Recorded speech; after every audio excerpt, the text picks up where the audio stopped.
But this is the part that you guys don't know about. Find more paperwork for you to fill out.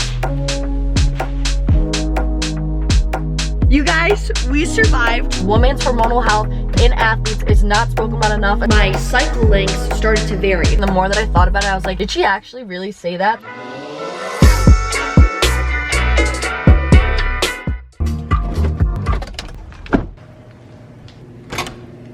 Hello. Hi. Do you have your insurance card Yes. and your photo ID? Yes. Okay. And I have some more paperwork for you to fill out. So go ahead and grab a pen and you can have a seat and just start filling that out. Awesome. Thank you so much.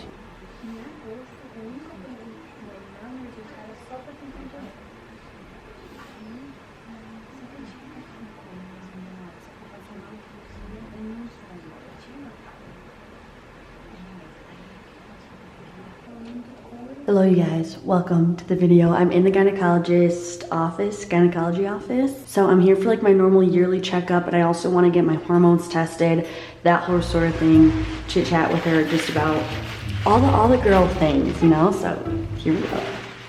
There's no armholes. Excuse me.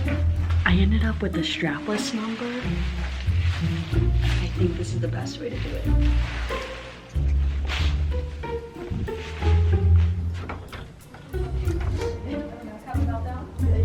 They all do.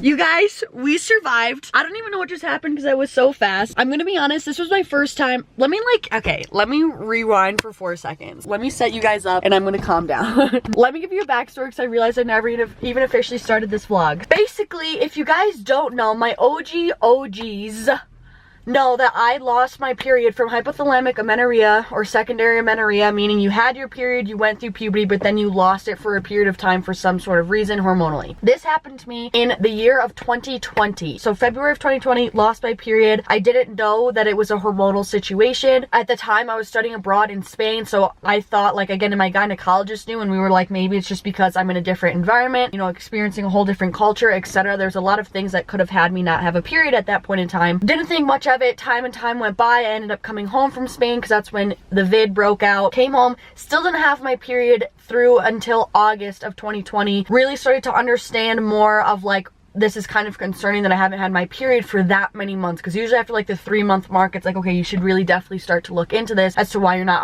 ovulating and why you're not having a period. Went to get my hormones tested. My estrogen was very low for my age. Realized it was all a hormonal situation. Understood that it was because of my training and eating regimen, which I have all of my old videos explain like in depth as to how I actually developed it. It was unintentional. I didn't have an eating disorder, etc. I just ended up overtraining and under eating. After I found out that I had a really low estrogen, I knew that I needed to make lifestyle change to cure it naturally. I did not go into any sort of hormonal therapy, and within the 4 to 6 weeks I got my period back completely naturally. Since that point, I've really been way more cognizant and aware and intentional and caring about my hormonal state and how I'm training and what I'm eating, how that's affecting my hormones. So I've really been on this hormonal health journey, and again, this isn't like a quick fix that happened. So it's been since, you know, September of 2020 of me really trying to, you know, regulate my hormones and upgrade my hormonal health. Ever since I got my period back, I got it every single month after that point. I never lost it again for any period of time. I never skipped a month. But I'm gonna put a pin right there in that story, and we're gonna revisit it later in the vlog when the time was right, because I have like my own personal hormonal update for you, like present day. But right now, I just went to the gynecologist for the first time since moving to Utah. So this was a completely new place, and I'm not gonna lie, like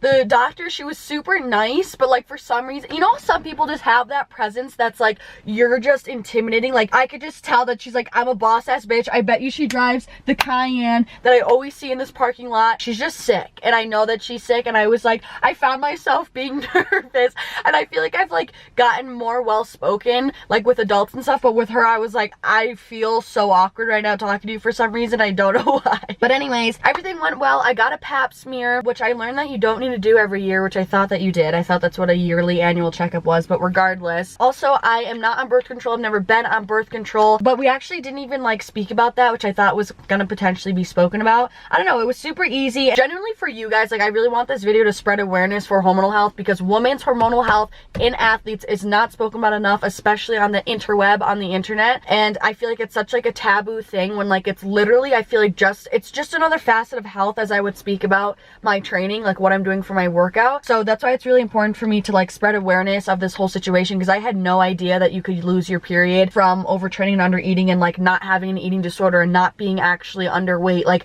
I was technically still a healthy weight. I was still technically a healthy individual. You know, I didn't have an eating disorder or anything like that. I just wasn't eating enough, and I lost my period and I didn't even know that was a thing. So I really want this to like encourage you guys and not be scared to go to the gyno, because we need to do it. And like I said, this literally is in the same plaza as the gym, but I need to do some work on my phone. And ask me why I feel so much safer in the gym parking lot. Like if I had to sit anywhere, like I'm just gonna, instead of sitting in this parking lot, I'm gonna literally go across the street and sit in the gym parking lot, because that's where I belong and that's where I feel comfortable and that's where I feel safe and that's where I feel at home. So I'm telling you, that's her cayenne with the red interior. I see it here all the time. I just know. Now we're back in my safe space. But I'm gonna go hit upper body, and I'm sipping on some Oxy Shred passion fruit flavor and their collagen, which I want to say their collagen, it's best when it's with like a flavored something or other. I've learned, like I've had it with just plain green tea, and technically it's unflavored, but you can still taste it in like very mild flavored things. So something like this is like actually flavored, like the Oxy Shred, you can't taste it at all. But you guys, I literally got, like just now, I just got a DM, someone sent me a photo of them using my code, which is insane, because that's the first time someone has ever used my code, which I feel like this needs to get documented. So shout out Aubrey, you know who you are, thank you. She ordered Oxy Shred in the Cosmic Blast flavored, so thank you. Livfiit 10, if you guys don't already know, it saves you guys 10% off. And also directly supports me. I do get a cut of commission. I just want to be transparent with that so you guys know what's up, what the dealio is. Alright, hello, welcome to the workout. So I did my normal like mobility stretch and jump rope and stuff to begin with to get my heart rate up. I just didn't film it. And then for more of my like tangible kind of working set warm up, I just did 2 sets of 10 on the assisted pull-up machine just to get me through the range of motion and get my muscles warmed up even more. So I'm keeping my core nice and tight, and I'm just really focusing on using my hands as hooks for the weights. Since this is assisted, I really like to go slow and kind of pause just for a split second up at the top to really help to engage my muscles and work on my mind to muscle connection. And then moving into our first exercise, I did a lat pull down variation for 4 sets of 12. So really the variation is just the attachment that I'm using. As you can see now, the palms of my hands are facing towards each other as opposed to away from me with the normal bar. I love this. I feel like I just get such a great stretch and contraction just with my grip.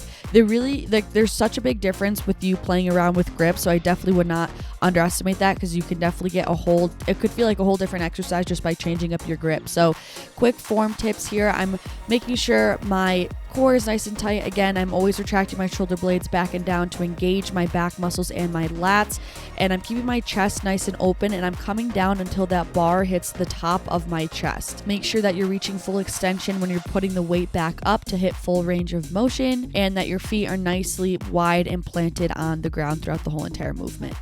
From there, we went into a low cable row for 4 sets of 12. I haven't done this in like years, like so long, but for some reason it popped into my head. So you don't have to stand on that block like an elevated surface. I just am, because our cable doesn't go all the way down to the ground, which I wish it did.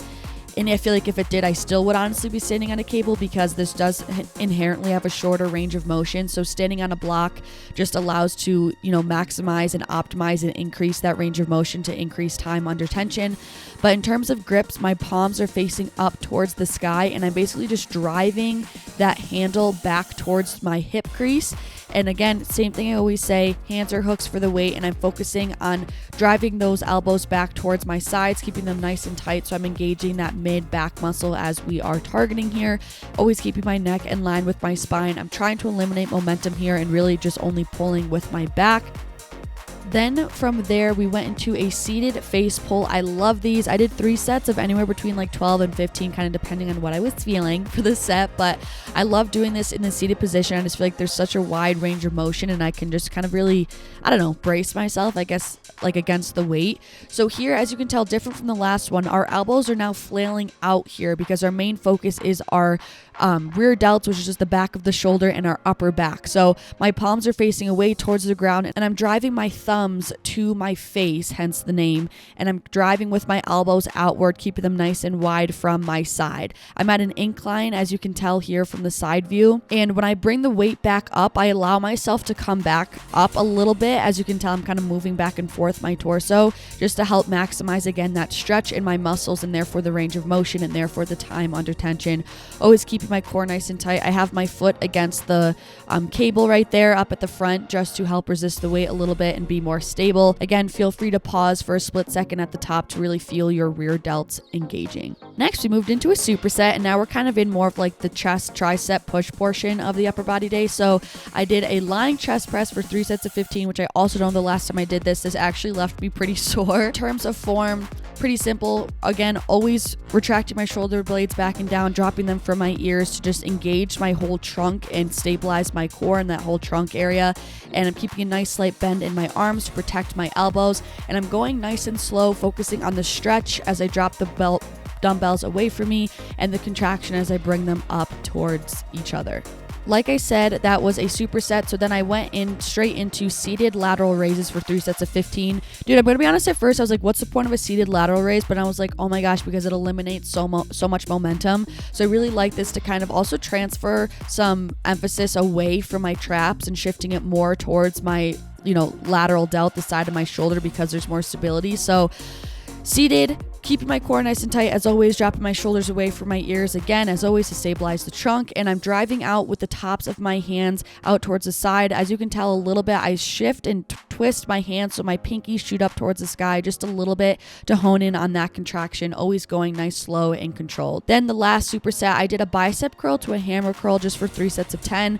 So the beginning of the move is a bicep curl grip, meaning that my palms are facing towards the sky, and then on the way down, I'm twisting and rotating so that my palms are facing towards each other to a hammer curl grip on the way down, going nice and slow and controlled here, maximizing time under tension. My elbows are always tight towards my side. I'm eliminating momentum. I always say this, but I pretend like there's a pin through my elbows so they stay stable and nice and tight towards my side. Supersetted that with some good old body weight dips. I did 3 sets of anywhere between 20 and 25, just kind of as a burnout and to isolate those triceps. All the things, as always, keeping the core nice and tight. I position myself so that when I'm at the bottom, there's kind of roughly like a 90-degree angle in my elbow. I'm not like so far out from the bench that I'm not feeling it correctly. So also another way to look at it is like my forearms are almost vertical pretty much when I'm at the bottom of the movement. That will kind of give you a good idea of where to position your body in relation to the bench. And that's all she wrote, folks.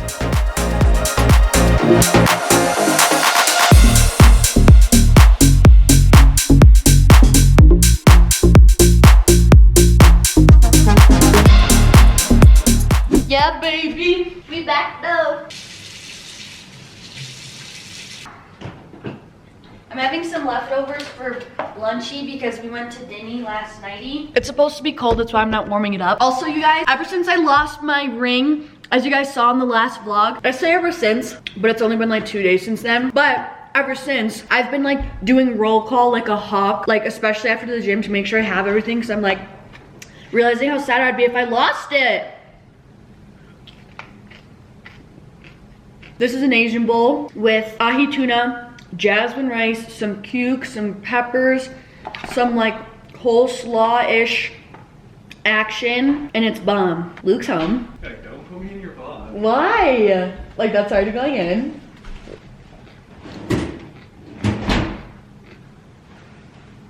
Are you gonna join me for lunch or like? Promise on that. Alright, go away, I have to tell them a story. Oh my. I want to tell them a story. Come tell them a story.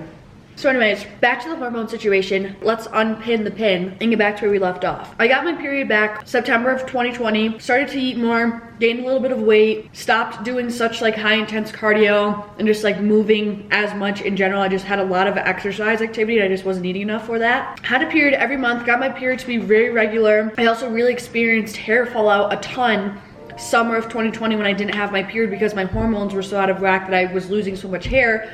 didn't really understand that it was a big deal, and I didn't even understand why it was happening. Hormones and periods and my hair became really regulated in the spring of 2021. March, I would say, was like the peak of my hormonal health. Hair fallout had almost like completely stopped.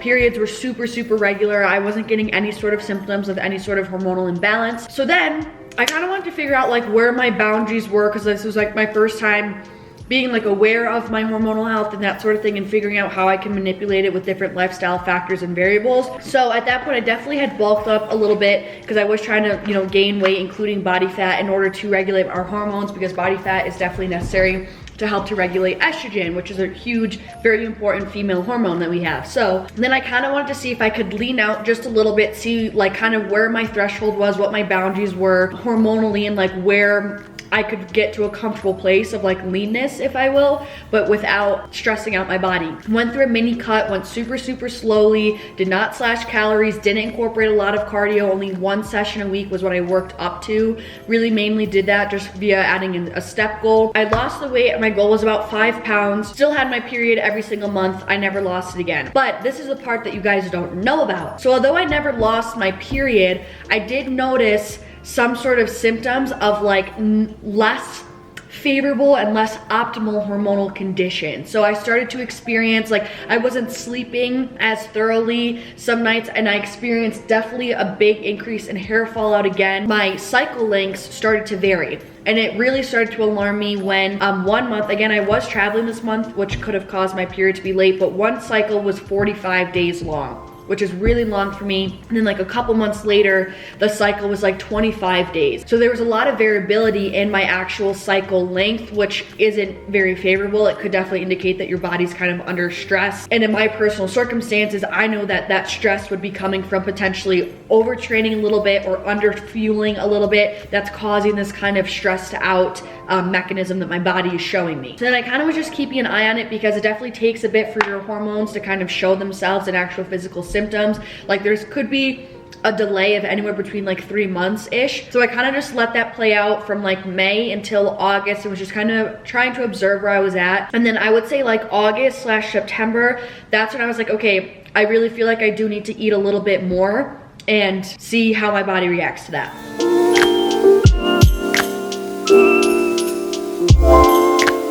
All right, you guys, we're just gonna pretend that there was not a drastic scene change and that multiple days have not gone by. Things just got crazy. There's friends here visiting, there were friends visiting, and I was out of my schedule, but anyways, they're back. So to finish out the story conclusively, I pretty much said the whole thing, but so then started to eat more from like around September, slowly kind of went through a reverse diet essentially, slowly started to decrease my just like energy expenditure. Like I wasn't so strict about 10K steps a day, more like 8K steps, that whole sort of thing. Like I just wasn't as strict about like making sure I hit it every single day. And that's actually when I went down to 4 days a week. So I was training 5 days a week then, I believe, because I had push and pull days separate for upper body, but I combined to just 1 upper body training day. So it went down to 4 training days total. I really did that like for the sake of my hormonal health, because like I said, I felt like my body was like a little bit stressed out, and that's what was causing like my hormones to be a little bit less optimal. So I did that. I've been doing that ever since, consistently, like just very steady throughout summer. I would say I was sitting at like 130, like pretty much right on the money, and now I'm not even fully actually 132. I'm like 131.5, so a little bit under 132, which is not really about weight, and I don't weigh myself every day, but I'm just saying like a lot of people fear eating more because they think they're gonna like gain all this weight, or they fear like not exercising as much because I think they're gonna gain all this weight, which isn't a bad thing. Like weight gain is not a bad thing, and sometimes it's so necessary. Like it's just so subjective, as with literally every single thing in life. So it's just gonna depend on you and what your body's set point is and where your body feels comfortable hormonally. I guess like my original intention with trying to cut down like those 5 pounds, I just was trying to see like I was saying, where my threshold, where my boundaries were, like where my body sat best, you know what I mean? And I do really feel like this 132 area right now is where my body functions the most optimally and where it's most maintainable. Not to say like, hey, maybe if I have a photo shoot or something and I want to feel leaner, yes, I can go down to 130 for a few weeks, but I know now after all this trial and error, and it has taken a long time, right? It's been like almost, we're coming up up to a year on doing all of this, but now I know like where my sweet spot is for the most part right now. And so I guess in terms of like the results of it, my hair loss has completely improved. I haven't seen new hair growth yet, which I feel like that definitely takes longer to kind of like cultivate that fertile environment for hair growth, prosperous environment, but I definitely have seen a drastic decrease in hair loss, 100%. Like I used to just go like this and like clumps would be coming out of my head, or just like after I would shower and all that sort of stuff, and I've seen such a major improvement with that. And my periods have gotten so much more regular, and especially the past 3 months, they're like 26 or 27 days like on the money. And I want to encourage you guys to track your period. If you're not tracking your period, please track it. I literally just use the health app right on my phone. I've been doing it ever since I lost my period. Not that it needs to be that exact all the time, but I wanted something.